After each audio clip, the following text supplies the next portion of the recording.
கர்த்தருடைய கற்பனை தூய்மையும் கண்களை தெளிவிக்கிறதுமாயிருக்கிறது. கண்களை தெளிவிக்கிறது, அதாவது எங்களுடைய பார்வைகளை தெளிவாக்குகிறது.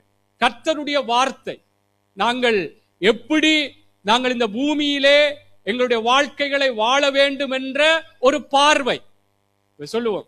இப்படி நான் வேற விதமாய் யோசித்தேன், வேற விதமாய் பார்த்தேன், ஆனால் என்னுடைய பார்வை, என்னுடைய சிந்தனை, நான் யோசித்தது பிழை என்று சொல்வது போல கர்த்தருடைய வார்த்தை எங்களுடைய பார்வைகளை, சபையை குறித்த பார்வை, சகோதரிகளை குறித்த பார்வையை கர்த்தருடைய வார்த்தை அந்த தெளிவாக்குகிறது.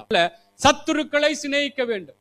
ஆனால் சத்துருக்கள் இருக்கும் பொழுது எப்படி எங்களுடைய பார்வை, மனுஷீக பார்வை, உலக பார்வை, அல்லது சக மனிதர்களுடைய பார்வை, பழிக்கு பழி வேண்ட வேண்டும், அல்லது ஏதாவது அவர்களுக்கு ஏதோ நான் செய்து காட்ட வேண்டும் என்று சொல்லி அப்படி நினைக்கிறது மனுஷீக பார்வை. ஆனால் கர்த்தருடைய பார்வை, கர்த்தருடைய வார்த்தை கண்களை தெளிவிக்கிறது, அந்த பார்வையை தெளிவாக்குகிறது. நான் எப்படி இருக்க வேண்டும், நீங்கள் எப்படியாக ஒரு சபையில இருக்க வேண்டும், கர்த்தருக்குள்ளாய் பூமிக்குரிய ஆசீர்வாதங்களிலே எப்படியாய் நான் ஆசீர்வதிக்கப்படத்தக்கதாய் எப்படி நான் மாற வேண்டும் என்ற பார்வை, கர்த்தருக்குள்ளான பார்வையை கர்த்தருடைய வார்த்தை எங்களுக்கு தெளிவாக்குறது. அல்லேலூயா.